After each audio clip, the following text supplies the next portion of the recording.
एक भक्त प्रतिदिन रात्रि को बड़ा अच्छा स्वप्न देखते थे। स्वप्न में देखते थे कि वो अपनी भक्ति की यात्रा कर रहे हैं। ब्रजरज में उनके चरणों का चिन्ह दिखता था और उनके चरणों के बगल में ही भगवान श्री कृष्ण के सुंदर चरण चिन्ह दिखते थे। ब्रजरज में कृष्ण के चरण चिन्ह अपने चरण चिन्हों के बगल में अंकित देखकर भक्त बड़ा अभिभूत हो जाते। एक दिन उनके जीवन में कुछ समस्याएं चल रही थीं। उस रात्रि को स्वप्न में उन्होंने देखा कि एक ही चरण चिन्ह है, एक ही चरण चिन्ह के युगल है और दूसरा चरण चिन्ह नहीं। भयभीत हो गए, आर्तनाद करने लगे, प्रभु आपने मुझे छोड़ दिया क्या? तब प्रभु की ध्वनि प्रकट हुई।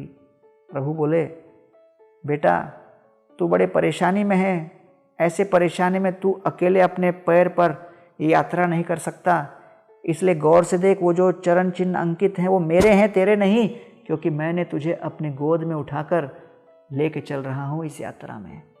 महाविपत्तौ संसारे यः स्मरेत मधुसूदन विपत्तौ तस्य संपत्ति भवेत इत्याह शंकर। महान विपत्ति की परिस्थिति में जो व्यक्ति भगवान श्री कृष्ण का स्मरण करे, मधुसूदन का स्मरण करे, उसकी विपत्ति संपत्ति में परिवर्तित हो जाती है।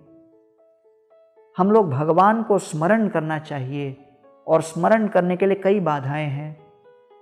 जब हमारे जीवन में संपत्ति आती है, हम कई बार दंभ से अभिभूत हो जाते हैं, गर्व के कारण भगवान का स्मरण नहीं कर पाते। विपत्ति आती है, शोक के कारण स्मरण नहीं कर पाते। दूसरों की संपत्ति और प्रगति देखकर द्वेष के कारण स्मरण नहीं कर पाते।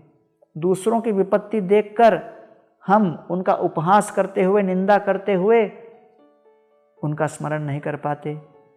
तो भगवान कह रहे हैं कि मनुष्य जीवन का लक्ष्य अपने और दूसरों के संपत्ति और विपत्ति का विश्लेषण करने के लिए नहीं, लेकिन इस प्रकार के संपत्ति और विपत्ति के परिवेश के बीचों बीच कृतज्ञता पूर्वक जो संपत्ति और विपत्ति देने वाले व्यक्ति हैं, उस व्यक्ति भगवान श्री कृष्ण को कृतज्ञता पूर्वक स्मरण करो।